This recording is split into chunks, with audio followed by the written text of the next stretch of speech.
Hello and welcome to another episode of the Game Dev London podcast. I am your host, Roxanne Marshall. You can refer to me as she, her. Today, we are talking about the elephant in the room. We are talking about layoffs, and just a bit of a warning to anyone who is feeling a bit vulnerable or panicked or paranoid at this time that I know this is a really sensitive subject. If this isn't for you right now, feel free to listen to next week's instead, and take your time before you listen. I'm joined by a special guest today, who I will pass you over to in a second, but we're going to be chatting about all different scenarios, whether you are coming into the industry and you're feeling a bit nervous about the amount of layoffs that are happening, whether you're a veteran who's maybe been laid off, or you're just a bit concerned about the layoffs coming towards you next. So hopefully we can cover lots of things, but it's going to be positive and informative, and hopefully you will leave today's episode feeling fueled for your next role or a bit more empowered within the situation as it is at the moment. And I will hand over to my lovely guests to introduce themselves. Hello, I'm Sara Machado. You probably have seen me around talking about Kickstar Scheme or Hitmarker's Recruitment Report or Bird's Eye View and the Entry-Level Skills Hub. But basically, I'm in the intersection of talent acquisition, of entry-level career kind of advice, and just pretty much fixing certain things that I feel are very, very wrong within the industry. I'm currently working at Sumo as a senior talent acquisition partner, and I am a co-founder of Bird's Eye View, which is my co-founder, my partner, that focus on bridging the gap between education and industry. Thank you so much. So we're going to have a quick overview of the situation at the moment and what that looks like.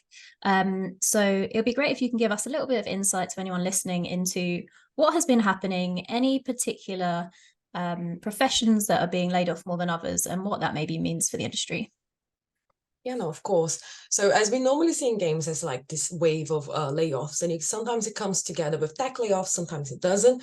Sometimes it's in the back of something like COVID. But personally, my opinion is that a lot of the layoffs that we're seeing are because of like a lack of planning when it comes to talent acquisition, but also lack of properly upskilling game developers within the studio and really short-sighted way of thinking about the industry. Because as we know, we work with talent, with human talent. We don't work with machines. So you do invest a lot of time on people when you hire them. So it is kind of counterproductive, but it's a very short-sighted way of looking at growing a studio and growing talent in the industry. So what we're seeing is one big studio, for whatever reason it is, starts making their first waves of layoffs. And then we have a lot of other studios kind of pick back into that for multiple reasons. Some because they do have like whole development attached to them, or they are scared about the future, or already were on an uncomfortable financial situation. Others because that is kind of a way of firing people without having the finger pointed at them as the sole person laying off 30% of staff. So a lot of studios kind of like pick one time, and then that's when we see this wave of horrible things happening in the industry, which is not a natural disaster. It can be stopped, but unfortunately we do see, for different reasons, a lot of the game studios coming back to this strategy of firing a bunch of people to then hire a bunch of people again, but depending on the reasons why the layoffs are happening. So for example, if a project got cancelled, we will see certain disciplines affected the most. Normally QA tends to be one of the first ones because the project's not coming out. Testing is not as important in that eyes. Live services as well, because a lot of the strategy is based on like, the after shipping the game. So a lot of the teams do get pushed out. And then you also have your community managers if the studio doesn't have other projects in which they can kind of shuffle them around. But then when we see kind of like a bit more, not project specific, but industry and like financial things in studios, the kind of disciplines that will be affected the most would be your talent acquisition teams, because normally comes with like hiring freezes and things like that. And then you'll also see less marketing people getting hired, because a lot of like the marketing nowadays for studios is employer branding, events, and then engagement with the title. So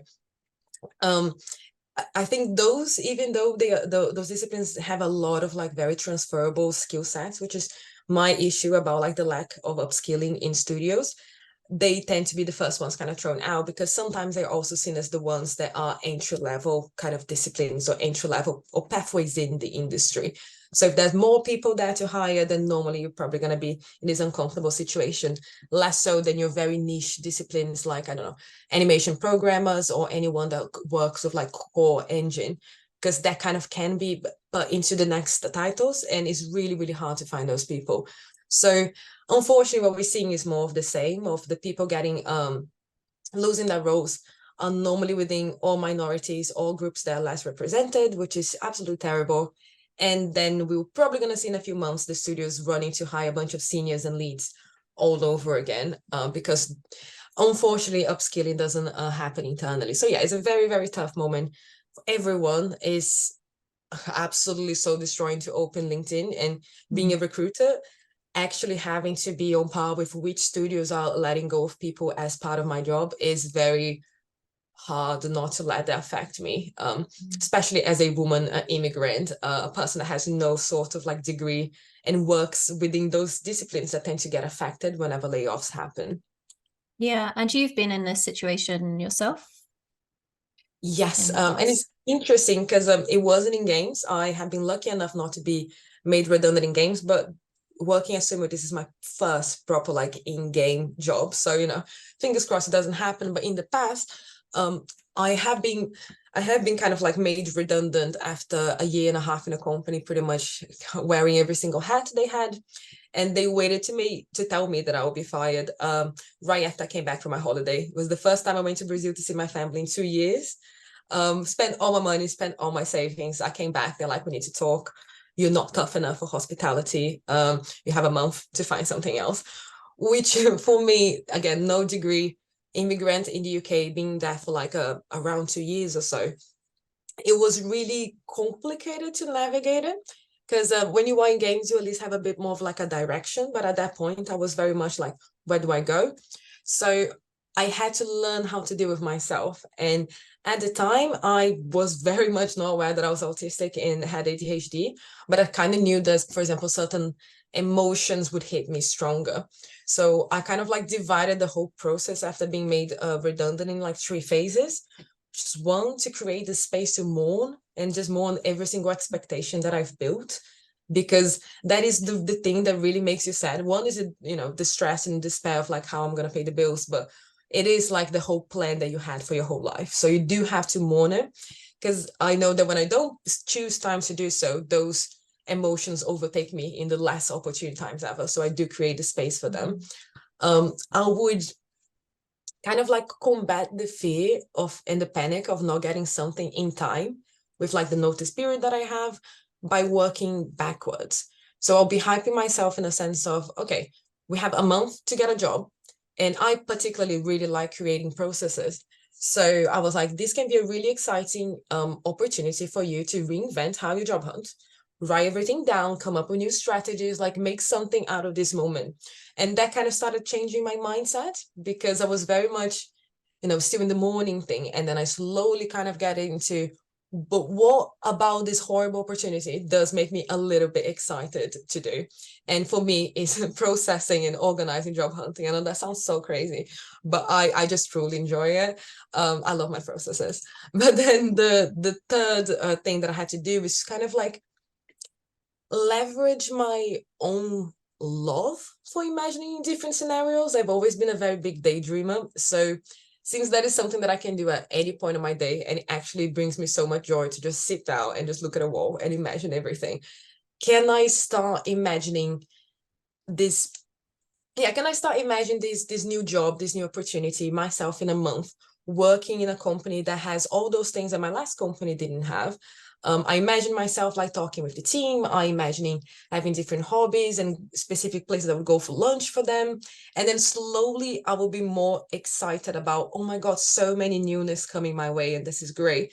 And less terrified about like my whole routine getting broken and not knowing exactly where I was going.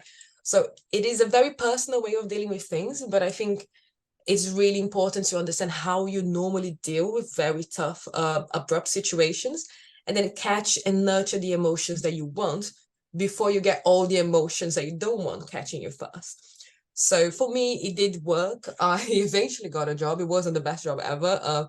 It did not fulfill every single expectation I had, but it was a job. And I motivated myself to stay there for 6 months. And then eventually I kind of got my break in games. And again, working every single ecosystem of gaming into being able to actually work in a core studio, which is what we need to do.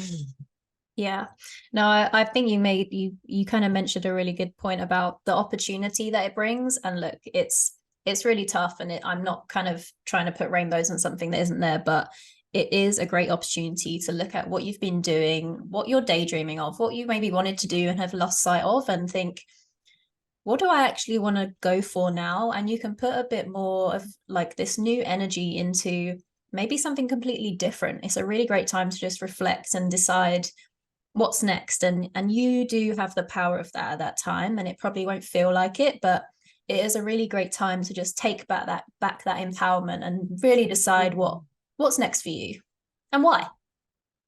Exactly, because it could be anything. It is terrifying because it also means redirection, but redirection can also be a brilliant thing, isn't it? How many times in our lives we just had to be redirected because if it wasn't for circumstances, we just would not move. And in the grand scheme of things, one day when we look back and it's like, oh my God, it all made sense, it'll be wonderful. But it is very important to get little crumbs of this feeling when you are in the middle of the situation just to get yourself through. But it's very important not to fully lean on like the toxic positivity of this is amazing, everything's going to work out, because what you're doing is that you're not processing the real core sad emotions, because they will catch you at some point, so you do need to process them. But it is a very, well, as everything in life, balanced approach of being a realistic and being a, I don't know, optimistic, but not allowing the pessimistic in you, which is a despair part, to take over. You do need to be realistic, but too inclined to be optimistic to make things work.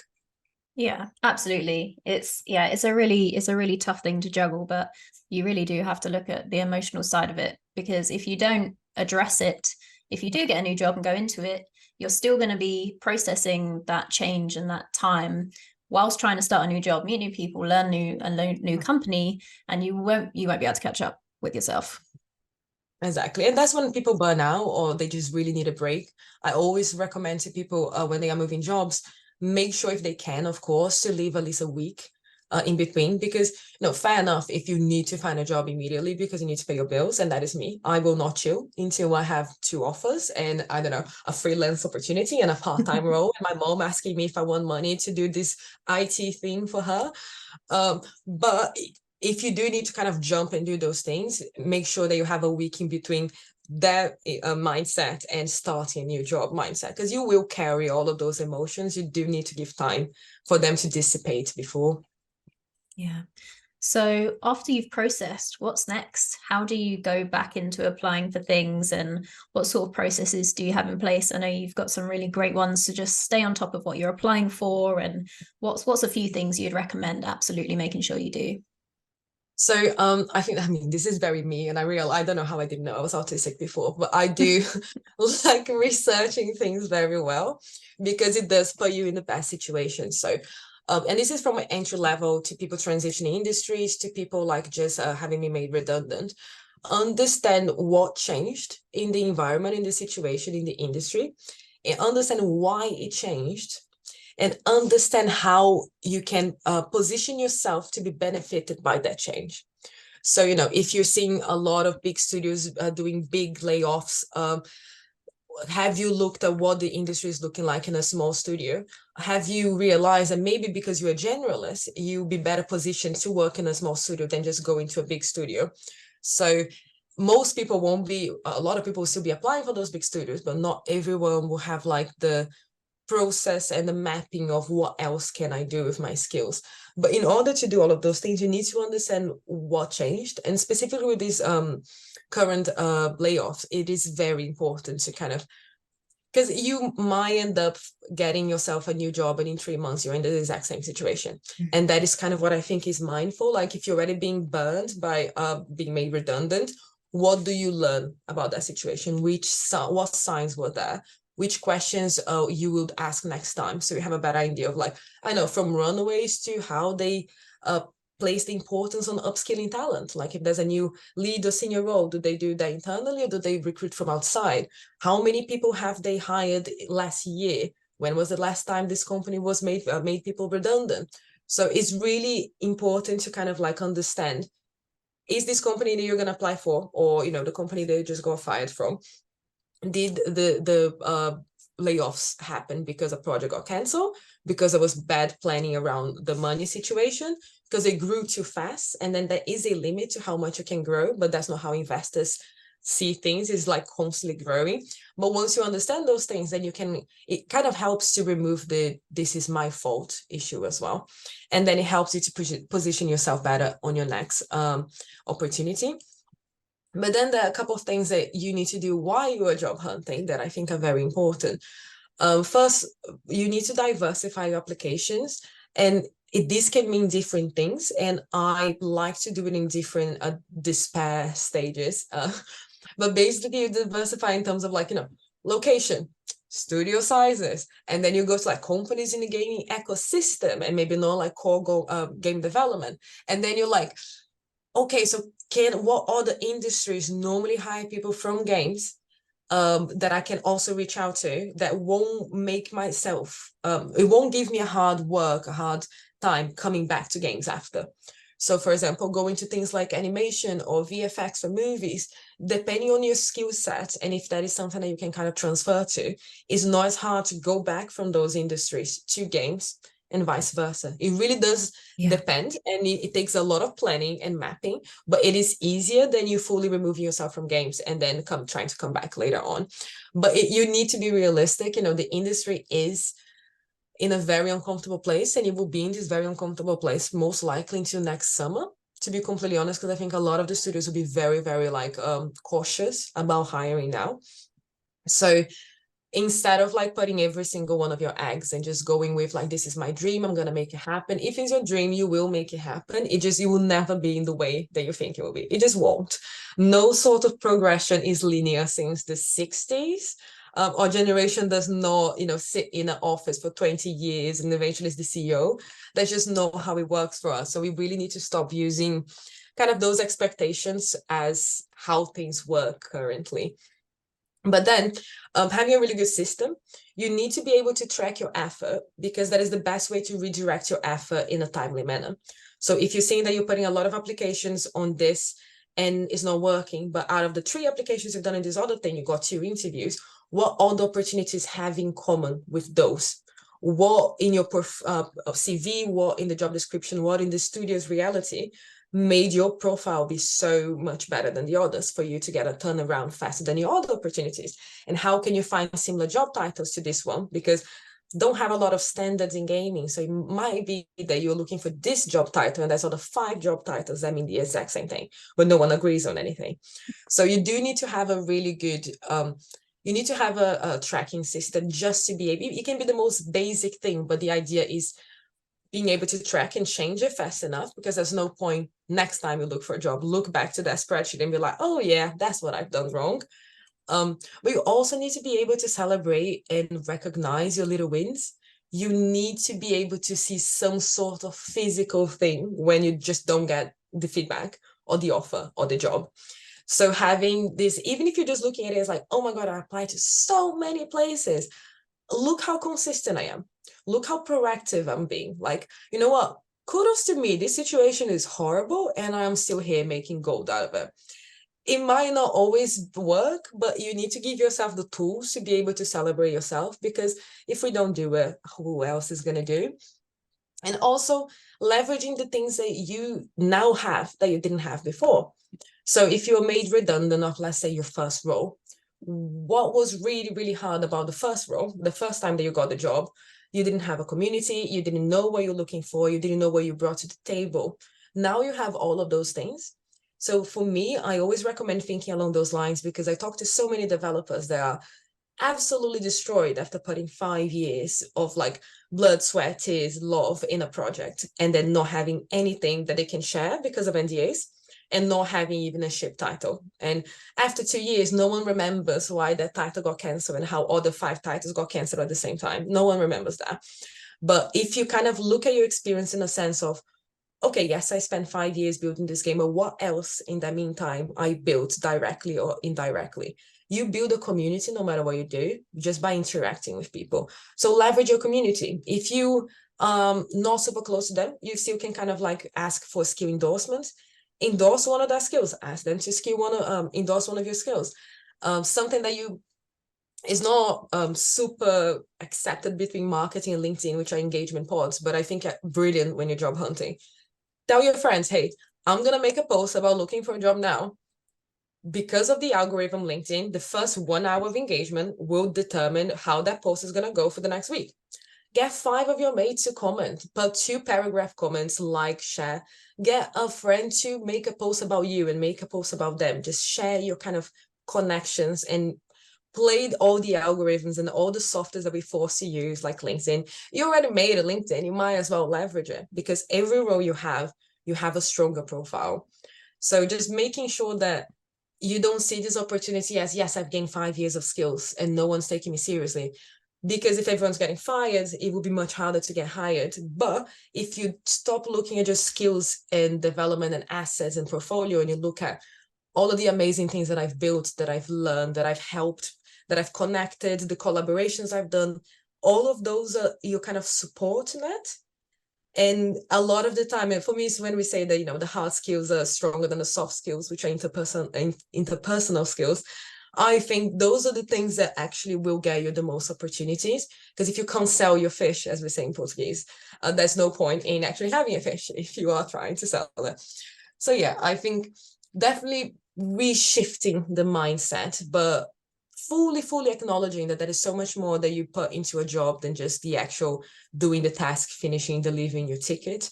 Is everything around it as well. And normally you can use those things to empower yourself for the next position. It's just a nice way to feel like, you didn't waste time, because living is not wasting time, even if you think you are wasting time.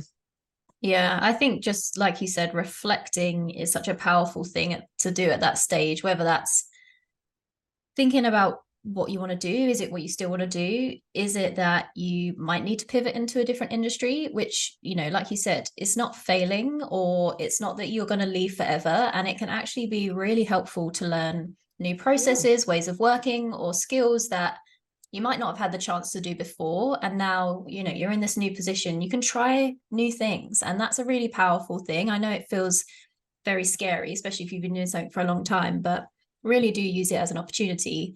And your point on systems and planning, I wish I had done this recently when I was job hunting, because I did not.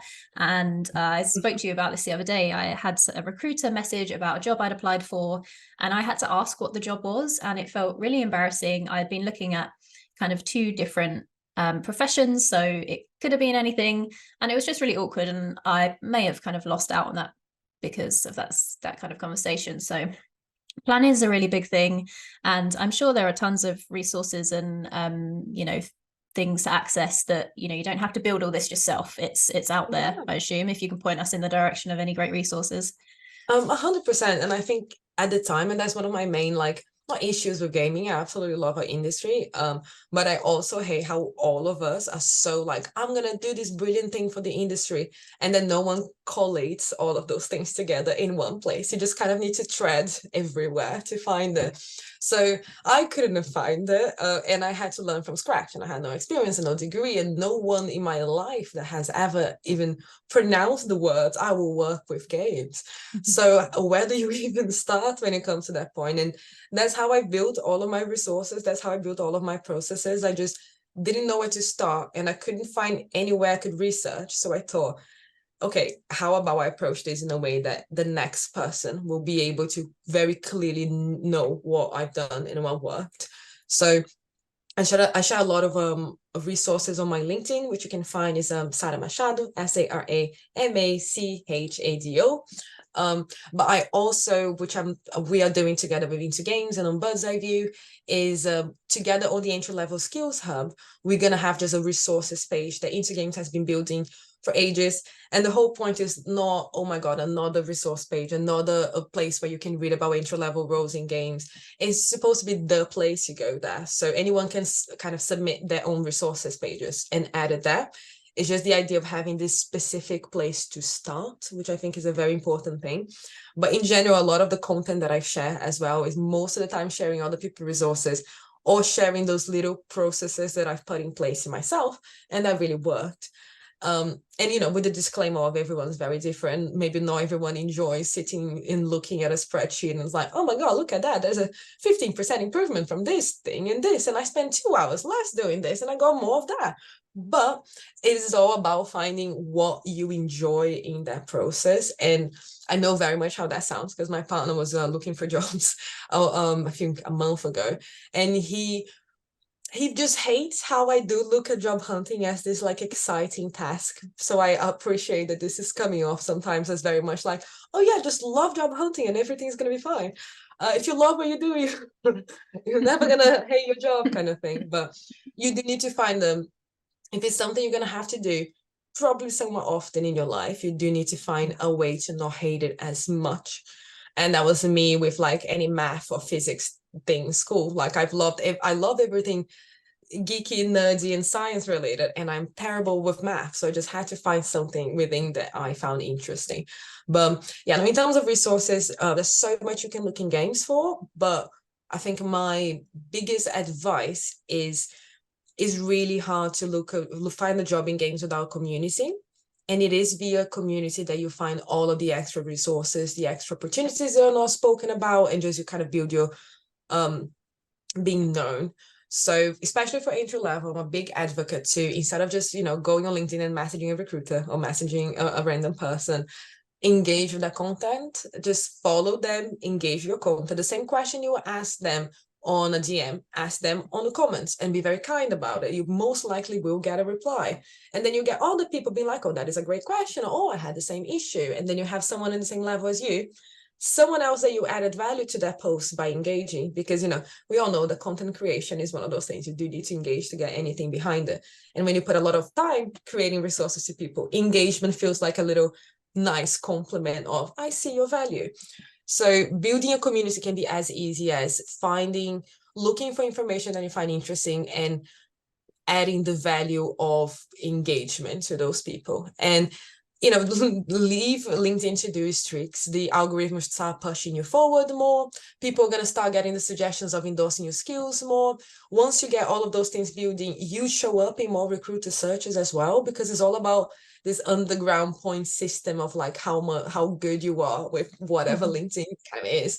So it sounds crazy and it sounds a bit like that doesn't make sense. But when you do add all of those things up, you have like this random number on LinkedIn that says you showed up in 200 searches today. And most people do not know how to make that useful. But for me, that is just very much a stat that is saying how relevant my profile is and how many other people are getting my profile and being pushed my profile when they look at something else. So no, it won't get you jobs, but it will get you exposure, which gets you jobs. And you don't have to do silly little jobs to get this exposure. You just have to work on yourself and not for someone else. So yeah, the more you interact and engage with the gaming communities, the bigger your gaming community will be, and then the bigger the chances of getting a job. Other than that, it's just grit, numbers, processes, patience, support net, pet photos, dopamine dressing, whatever kind of like works for you. It is tough time. It's a very challenging time in the industry, but we don't make games because it's easy. So if you find your why are you trying to work in one of the most competitive, hard, collaborative industries, then you'll find your why you need to push and go through the whole soul destroying thing of applying for jobs again. But it's not easy though. Why do we do this to ourselves? No, we love it. I wanted to talk more about community because you made a really great point. I mean, that's how we met each other, and how I met tons of people in the industry who I chat to all the time. And I think it's an important place to, not just for people who are looking for jobs, but people who are thinking about it or new to games or preparing for a potential layoff, to build your community before that horrible point happens, if it does, which I hope it never does to whoever is listening. But if it does, you can prepare just by being as part of the community, being, you know, like you said, having people to lean on, having people to reach out to. If you think, actually, maybe I want to do this job, you can just reach out and talk to people. We're very lovely, most of us. Oh, everyone who I've come across anyway is very lovely. And we all just want to help each other. And as long as, like you said, Sarah, coming at it in a way that's very respectful, it's not intruding on someone's space, being very clear about your intentions and why you're talking to them. But having community in this space is really, really important. Yeah, no, it really is. And I think you're so right. Like, start building your community from the moment you sign up, you sign your contract with the company, and use that network community reach to increase your own reach. Of course, I started building my personal branding before joining Sumo, but if I started building it when I joined Sumo, it would have gone much faster than when I actually started building it on my own, working for an external recruitment agency. So you do need to kind of leverage the things that you have around you. And there's also that piece that I think, humans were made to live in community, and looking for jobs and going through all of those situations is very, very hard. So having other humans to just share the experiences, for you to not feel alone, to provide you with advice or vice versa, because sometimes you just want to feel useful and empowered by being like, oh, they want my advice, I need advice. So having like those both roles at the same time, instead of just needing people or giving to people, understanding that is both and it is constant and is at the same time, is really, really important. And I am definitely not I didn't study biology, and I could be talking out of a place that I'm very not qualified to say, but I do believe that we get some like hormonal advantages by being within a community. So even if you are doing it for like the 3 seconds boost of having a shitty day, I need something to make me feel better, chatting with someone, that is enough. And then it comes with the added benefit that you're building your community, which will help you in your next job hunt. Or if you open your own company, you won't start from zero. Or if you need advice, or you need to research, or you need to pivot for a different direction, having a community is never going to be a bad thing. But I think the tricky thing about the community building and is what you said. You do need to start building it for the sake of the community, because it is very transparent when people are doing it for the sake of like personal, whatever reason it is. Not saying that looking for a job and seeking for the community when you need them is an unfair thing, not at all. But it is important to be realistic that you can't just ask, and you can't just ask when it's convenient to you. It is important to be there so you can be that person that can help other people when it's not convenient to you. Those things come back. And I think, especially because our industry is like a tiny, huge industry, we know who is who, and we know who's active, and we know who just only shows up when something happens. And again, there's nothing wrong with that, because we do so much. Like, game development is absurd. However, you can't come from like an entitled place, because everyone has so much in their plates. Like, it doesn't matter if it's a recruiter that reached out to you 2 years ago and you barely answered them back, and now you're reaching out to them to get an interview. You do need to kind of build and foster those relationships, because of course it's a recruiter's job to help you get a job. Well, if it's an internal recruiter, is their job to fill the vacancy. Is still, you still get a lot of points by just nurturing relationships. If a recruiter knows, like, there's so many people in the industry that I've talked to the first time this year, like Harriet, for example, and I've been following all of their work on accessibility forever. When I was pitching for my hiring manager why we should hire this person for like I think it was a junior role or something like that, it was very much like how beneficial would be for us to have someone that comes with like this wealth of experience, that has done this and that. And I only know this because I've been following all of those people within the community for so long. I think it is to everyone's benefit to see community building as part of personal branding, and it's the non-selfish way of personal branding. So if you don't want to be the person that is like, here's another post about me and what I need, look at it via community building, because then it's not about you, and then content creation it becomes less scary. Because I don't know, I wouldn't go to a party and just like sit in the middle of the room and be like, I want nominations now.